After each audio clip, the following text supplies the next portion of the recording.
সুপ্রিয় কৃষক ভাই বোনেরা, তো আপনারা এই যে আগে যে ভিডিওটা দেখছেন সেটা হচ্ছে যে শালকালি ধান। তখন হচ্ছে ধানটা হচ্ছে অনেকটা শুয়ে গেছিল বলে বুঝতে পারছিলাম না, কিন্তু এই যে আরেকটা ভুইতে আইছি তারা আছে কাটছে, এই দেখেন। এক কথায় যখন কাটে তখন আরও এতক্ষণই থাকে।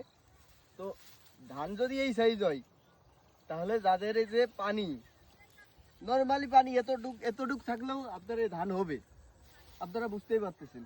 ফলন বেশি হোক আর কম হোক, আর যেখানে পানি থাকে সেখানে ফলনও মোটামুটি কিন্তু ভালোই আছে, ভালোই ফলন। হ্যাঁ, ফলন মোটামুটি ভালো ফলন আছে। প্রতি বিঘায় 33 শতকে বিঘায় প্রায় হচ্ছে 15-20 মন ধান হয়। তো এটাই আসছে আলহামদুলিল্লাহ অনেক ধান।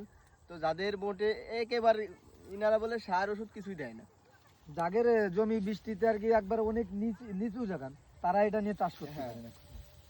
এটা আপনারা একটু ট্রাই করতে পারেন। যাই হোক, এই পর্যন্তই থাক।